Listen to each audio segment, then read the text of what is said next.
we thought we would start with a kind of broad question, but on the one hand, we've got this funny situation where we see really high levels of public acceptance of the lockdown across Europe. And people have basically ceded to governments some of their most basic rights, conditional on the public health situation that we find ourselves in. But at the same time, what we're really concerned about as Quakers working on peace and human rights is the increasing messages that we get from inside Europe and from outside Europe of governments exploiting the situation to follow their own agendas, also giving space to attacks on human rights activists. So we've heard from organizations in Colombia about attacks on human rights defenders. We're hearing that what's going on in Togo in relation to opposition and human rights defenders.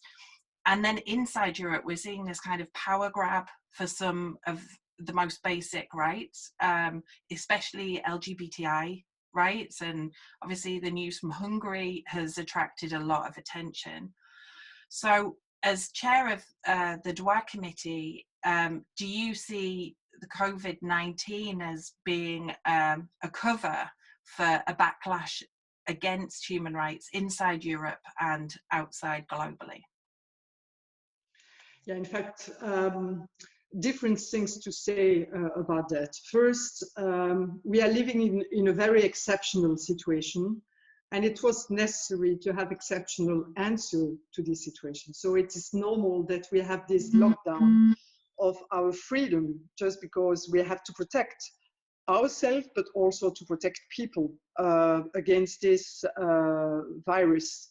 So it's really important to have people being totally to agree this lockdown for the moment, even if it is really difficult for them and more difficult for the more vulnerable people.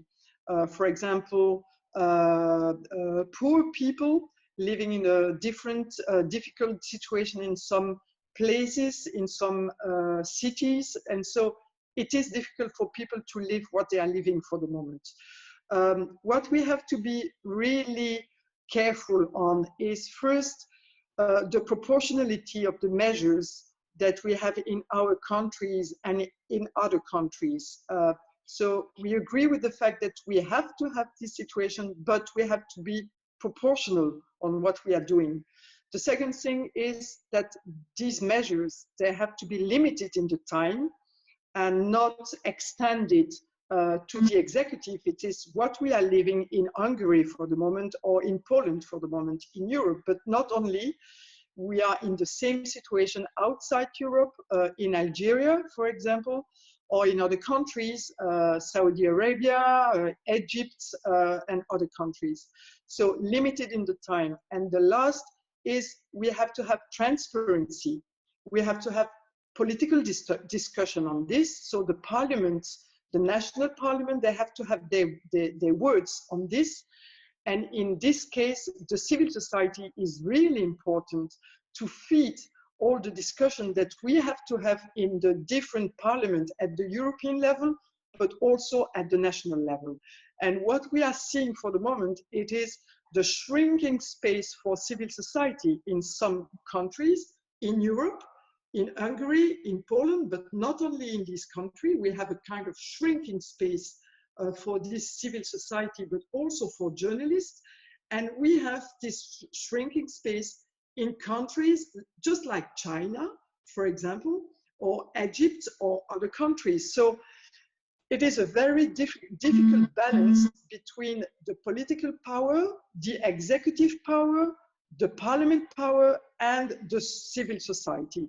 So it's really something that we have to be very, very cautious and to feed all the democratic discussion about the situation that we are living. This crisis, the COVID crisis, it is an acceleration of the vulnerability that we have in our society. It is acceleration of the poorest people being in a poorest situation, but it is also accelerating some situation of breach of human rights in some countries, and people are just taking this opportunity to shrink the possibility to have human rights. So we, as European Parliament, we have to speak about that. We have to condemn different situations that we have in some countries. And for example, for the more vulnerable people, just the prisoners, for example, in some countries, in Turkey, for example, we have a lot of political prisoners in Turkey for the moment. And the Turkish government decided to release some people, but not the prisoners for political reasons. So we have to condemn this situation as European Parliament. And it is also the case for migrant people. We have seen, for example, in Mali, the attack on the migrant camp in Mali for the moment, but it is also the situation in Burkina Faso, on other countries, and they are attacking migrant situation. And we are living the same thing in Greece. For example, we have no answer for the right of migrants in these countries. So yes, we have to work and we have to deal with it, and with the support of civil society.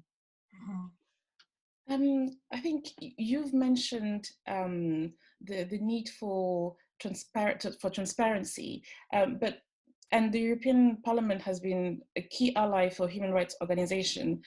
But with that shrinking of space and with democratic institution limited because of the lockdown, how are you monitoring the situation? And you mentioned Greece. How are you receiving information? How are you monitoring the situation? And how can we ensure that any policies, any response is transparent and there is accountability? In fact, at the European Parliament, we are just continuing our work in video conferences, conference calls with the civil society. We know that it is particularly difficult for civil society to go on the ground and to see people and to understand what's happening for the moment. So we have to support them on being there and sending us more information to ask and to make the issue in the European Parliament. So it is something, for example, we have had a Libe committee on the situation of migration and the effect of the COVID-19 on the migrant people. So we continue our work, even if we know that it is more difficult now than it was before, when it comes to have reliable information telling us what is the situation in which these migrants are living in for the moment. I mean, one of the most striking things for us over the last few weeks has been a lot of criticism of the EU that there's been a fragmentation of policy, that lots is being handled at the national level, and that there's been a return to national policy solutions as well as national borders. Obviously, we've seen borders re-emerge inside the EU. And then we heard just a few days ago people saying, you know, in the case of the recovery, we need to promote the recovery first, and things like human rights are kind of nice to have, but not essential.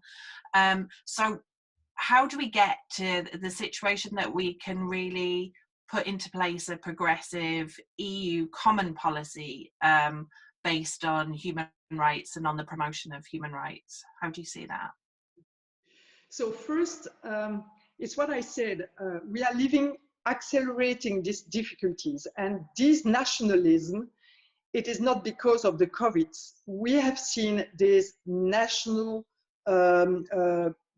point of view before the COVID-19. And you know, Jude, it was the question that we have had with the Brexit. And so it was before the COVID-19. And we know that for the moment in the Council, we have more national interests put on the table than the European interest.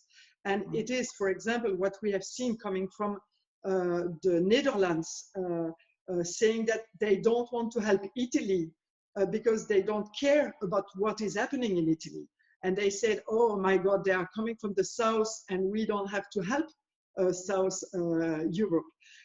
And it is totally narrow-minding in Europe for the moment, coming from the Council. So I think that we have to work with a Commission initiative supported by the Parliament and making pressure at the national level. And there we still have, we need to have civil society also to change the mind of people in the different member states, saying that, for example, in Germany, or for example, in Holland, Netherlands, to say that helping Italy, it is also helping people from the rest of Europe. And for example, the countries from the Eurozone, they are winning a lot of Europe. And it is not just solidarity for South, it is also helping people from the North, helping when we are dealing with people from the South of Europe. So this national way of thinking Europe, we have to contest it at the European Parliament, at the Commission, but also at the national level, and help to change this national way of thinking when it comes to Europe. When it comes to human rights, I think that we know that that we have 4 freedoms in Europe. It is the freedom of movement, the freedom of movement of capital, of people, of goods, and human goods and capitals. It's services. Really services is different. Services. So for the moment, we have services, capitals, and goods. We have this freedom of movement. What we have no more for the moment is the freedom of movement for people. And it is because of the crisis that we are living now. But we have to come back to this freedom of movement of people in Europe. And this is really what we have to fight for after the crisis. So it is important to have this on our minds for the freedom of movement of people. For the rest of the human rights issue, we have to look at these 2 countries that are Hungary and Poland. And we have to ask the Commission to take good measures to make them come back to the human rights standards of Europe. And last but not least is positioning Europe outside Europe for human rights. Because we see for the moment non-democratic states having the power. And it is not only speaking about China. When I speak about non-democratic states, we are also speaking about, for example, Brazil, or also United States, when we heard from Trump just wanted not to have the freedom of speech for journalists in United States. This big country being the champion of freedom is now being the champion of non-freedom for freedom of speech, for example. So the only one that are able to speak about human rights at the multilateral level is Europe for the moment. So it is important to keep this champion situation at the international level, and to continue to fight for human rights outside Europe and inside Europe. Both are really necessary, because if we are not speaking and guarantee the standards of human rights inside Europe, it's difficult for us to champion human rights outside Europe, because people are just saying, you are not, it's difficult for you to speak about human rights when you are not respecting them inside. So it's really important to have both, but it is the first priority of our agenda if we don't want others to take the lead for another model at the international level. Your election slogan was L'emmerdeuse pour l'Europe. Today, do you think we need a movement of troublemakers for human rights? And what would you, as an MEP, would like those concerned about a backlash against human rights to be doing today? I think it's really important to be troublemakers, whatever our position is, as civil society, as political, as MEP, is really important not to go back to the business as usual. And it's really important to use this crisis as an opportunity, not to go back to business as usual. It is what we have to do on the austerity program. We were, as troublemakers at the European Parliament, and Jude was one of these troublemakers also at the European Parliament, against austerity.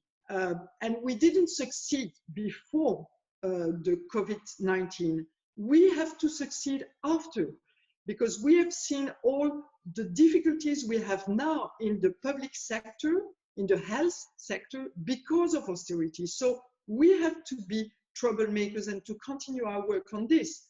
We have to be troublemakers also, for example, for the social pillar. We wanted to have this social pillar being mandatory before the COVID-19. We didn't succeed. We need to have this social pillar being mandatory after the COVID, because people will be in trouble after the COVID because they are not protected as workers. It's the same thing for the public services. We need to protect public services. We wanted to have it before. We didn't succeed. We have to have it after.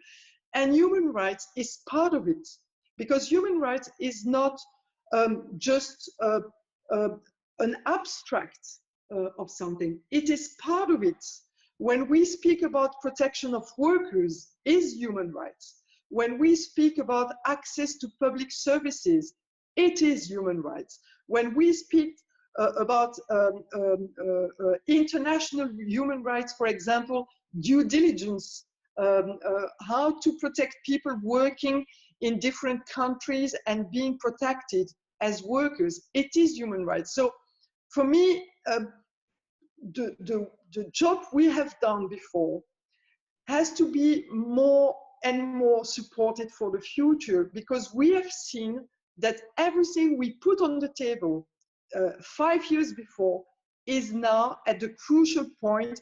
And I didn't mention the climate change, but in the climate change, it is also a question of human rights, because the people suffering for the climate change are people in the poorest region without rights. So every challenges that we have in Europe and that we have had before the COVID-19 crisis will be more important to fight for after the 19 crisis. So I think that we have to need more troublemakers after the COVID-19 that we haven't before. Is there anything that you think we should be sending out as a message in terms of people's perspective about what's going on in the European Parliament on human rights and at the moment? Is there anything else that we've missed? I think that a lot of people are saying that after COVID-19, we will be in a better world. It is not clear. And if we are not fighting for it, we won't be in a better world. And when it comes to democracy, when it comes to freedom, when it comes to human rights, if we are not fighting for it, someone else is fighting for less. And as you know, a lot of people coming from the far right, extreme right parties in Europe are really active on this. So we as progressive, and when I say progressive, is coming from all different parties, we as progressive, we have to build an answer for more freedom for everybody to have this better world after the COVID-19. But the fight will be very difficult, and we have to convince a lot of people. And for that, we have to work all together, politics, but also civil society. Without this, this partnership between both political parties and civil society, we will not succeed, and we won't have a better world after the COVID-19. So it is a very big challenge that we have to fight for together.